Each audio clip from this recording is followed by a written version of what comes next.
I'm Chloe, a 36-year-old mom with a past marriage under my belt.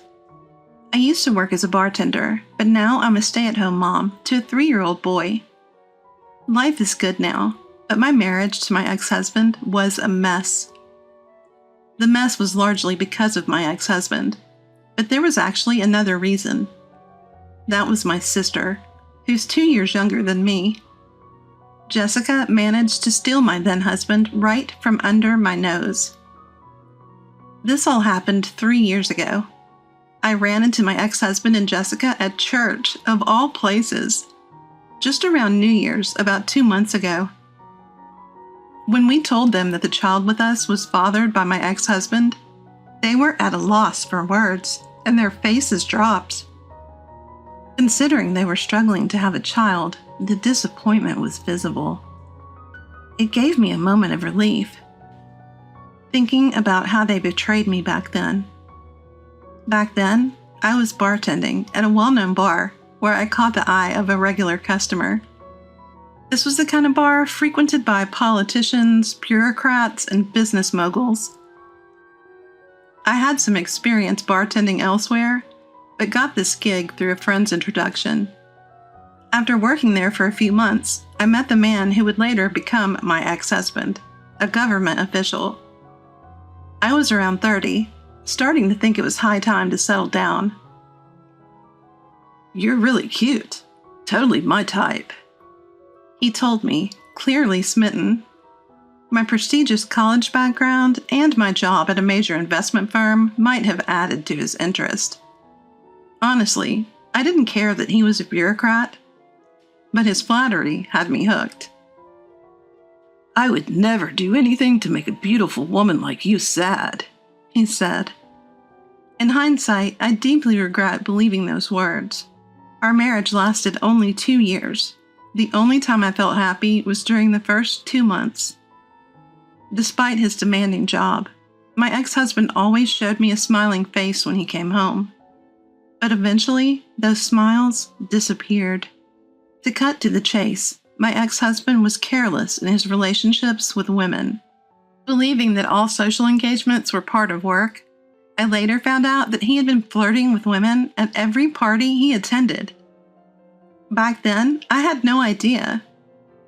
"You must be tired after all that networking today. Want to take a bath?" I would always say, caring and supportive. What a fantastic wife I was. But after only 6 months, he would brazenly say to me, "Stop worrying about me. Just be thankful you're living a good life because of me." Still, I convinced myself that he was just tipsy and let it slide. Looking back now, I feel like crying from the sheer effort I put into our relationship. I have a younger sister, 2 years my junior. We look nothing alike, and our personalities are polar opposites. Growing up, Jessica always wanted what I had. She would beg my mom for the same beads and hair accessories that I had in my jewelry box. Eventually, Jessica stopped asking Mom and started taking them directly from me. When I confronted her, she'd cry and say, "But everything that belongs to you belongs to me." My little sister was a bully. That little bully grew up to be an adult bully. After a year of marriage, we attended a family event at my parents' house. My husband was there too. My husband had seen Jessica a few times before, but it seemed like they had a little chat this time. I overheard him talking briefly to Jessica. "You're quite different from your sister.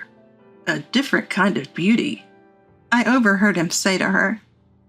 It's likely that from that moment, Jessica set her sights on my husband. After that, he seemed even more disinterested in me than before. "Hey, are you free next week? There's this restaurant I want to try." "Forget it. You know I'm not available, so why even ask?" I put up with it for a while, because we both shared the desire to have children. Love might be gone, but the desire for a child remained. However, tests at the hospital showed that the problem lay with him, not me. Despite the diagnosis, we both continued to seek treatment. In a blink, a year passed. By this point, I had stopped worrying about what my husband was doing or where he was. I knew that if I even asked him to stop, he wouldn't listen. I figured he was involved with multiple women. But I never thought one of those women would be my own sister. I was utterly blindsided. It wasn't some revelation that made me realize my husband and Jessica were having an affair. You know, sis, your marriage is pretty much over, but if you're not careful, you'll lose more than that, she hinted. What are you saying? Don't tell me you... Whatever happens, it's your fault. Seeing the naive yet malicious Jessica after so long sent chills down my spine. After that conversation, I confronted my husband to get to the truth. Hey, you're not having an affair with my sister, are you? Tell me it's not true. What if I am? Don't dodge the question. Just tell me. God, you're so annoying. Fine, yes, I am. So, what now? Want a divorce? You're the worst. Do you even realize what you're doing? You should be saying that to your sister. She's the one who came on to me. Even if she did, why would you go along with it? Well, I'm a guy, so can't help it. I can't believe you're doing this with Jessica.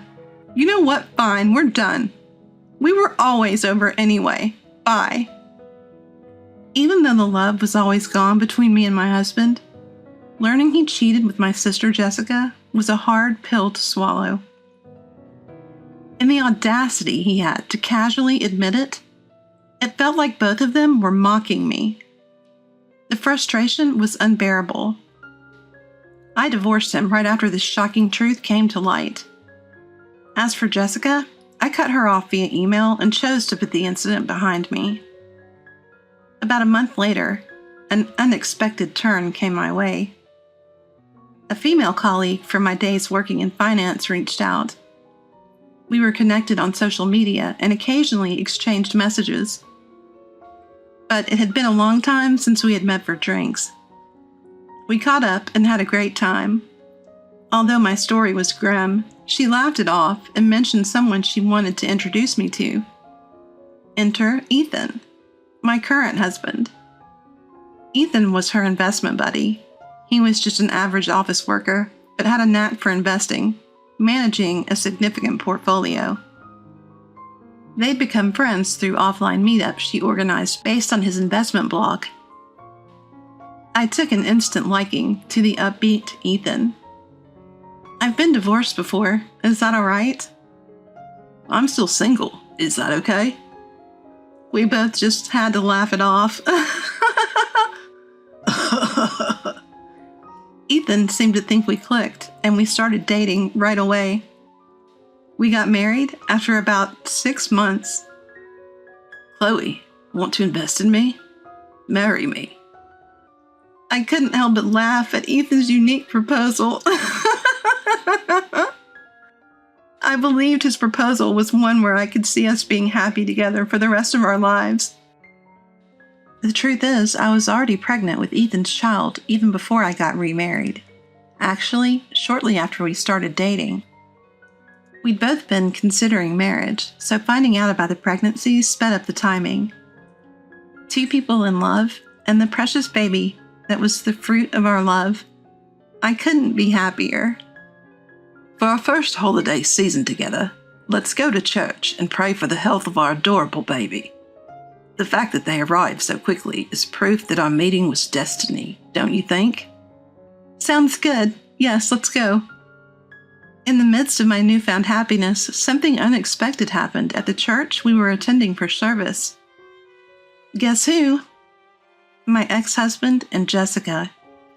Seeing them together for the first time in over a year, they really seemed like a married couple.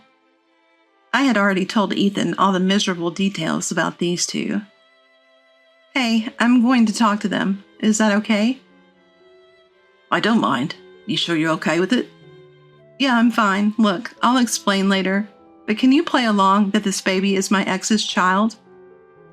As my ex-husband and Jessica approached us, we pretended not to notice and went up to them. Wow, what a coincidence. It's been ages, sis. Jessica's face, which I hadn't seen in a long time, seemed even more twisted than before. How nice to see you two look so happy together. We are. We're officially married now. Nice to meet you. I've heard so much about you. Really? Like what? Anyway, why'd you go and have a baby with this guy? He doesn't look like he's got much of a future. Poor kid. Don't ever become the type of person who can only judge others by their looks or titles, okay? Ethan said this as if he was talking to the baby, but the snide remark was clearly aimed at Jessica. Bold words for a first meeting. Do you even know who I am? Of course, you're some kind of big shot, right? Nice to meet you, by the way. Do you realize that this is actually your child? At Ethan's statement, my ex-husband and Jessica froze. They seemed completely baffled. What are you talking about? Stop joking.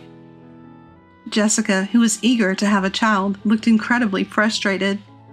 It turns out they still hadn't been able to have children. Actually, right after we got divorced, I found out I was pregnant. Surprising, right? Not that it's your child, but that I finally got the child I've been wishing for. I met Ethan soon after, and we got married. He agreed to raise this child with me, unlike you. You're kidding, really? Why hasn't it happened for us? Why can't we have a child? I don't know. Maybe because karma is real. Maybe if you start doing good deeds, like volunteering or donating to charities, your wishes will come true. Since you're at church, why not pray for that? You can't be serious. There's no way I can let this guy raise my special child. He comes from a line of bureaucrats. This can't happen. Both of them were completely rattled. Jessica looked like she was about to cry, frantically trying to gain some sort of upper hand over us. Look, I talked to Mom. This guy's just an office worker, raising a child with a man who doesn't even make that much. That's just asking for this kid to be unhappy. And let's not forget, the child's biological father is from our family. Shouldn't we have the right to raise them? Am I wrong? Absolutely. And you know, even after the divorce, if you knew you were pregnant, you had a responsibility to tell me. After all, it's my child. You think a person like you can raise a child? Don't kid yourself. You don't have the right to know, let alone the right to raise this child. Hey. Stop this ugly argument in front of the baby.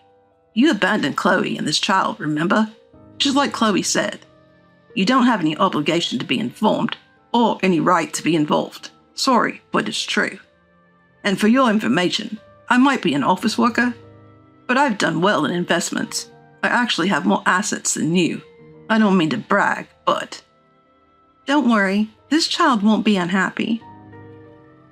Shall we go, Chloe? Yeah, take care, especially you two, the careless womanizer and the greedy one. Ignoring the flustered and frustrated pair, we left the church. I'm sorry you got caught up in this, and thank you for going along with me. No problem at all, honestly. I'm impressed with how well I went along with it. I mean, that was some award-winning acting. I fell for you all over again. I never thought I'd end up at the church for the sake of this child, let alone run into those two there. But thanks to that, I was able to get back at my ex-husband and Jessica. I was secretly waiting for this moment. The moment I saw them at the church, it hit me. I could make them squirm with a lie, claiming the baby is from my ex-husband. I'm fully aware it's a cruel lie, generally speaking. But let's not forget the heartless things those two have done to me in the past. No regrets. It was a necessary lie to maintain my sanity going forward. Mom, you don't have to tell Jessica about me, okay? You know the situation, right? Oops, my bad, but what happened to that girl? Don't worry about it. Sorry for all the worry I've caused you. That's what I wanted to say. It's okay, as long as you're healthy and happy. You're getting along with your current partner, right? Absolutely. I'm scared of how happy I am, actually. Having daughters who've swapped the same man as their husband would have been a big worry for Mom. I was always concerned about how this could be a strain on her heart. And the fact she's living alone in the family home since my dad passed away, that's another concern for me. When I mentioned this to Ethan, he was the one who suggested we should move in with Mom. Are you sure? I really like your mom, Chloe. She's a fun person. Living with her would be like having two Chloes around. It'll be fun. Well, should I take that as a compliment? It made me realize how understanding he is. Plus, Mom would be thrilled to see her grandchild every day, and we'd have an extra pair of hands to help with the kid. I can't thank you enough, Ethan. So, you love me even more now? Let me think about that. What do you mean, let me think? The peak of happiness is still ongoing.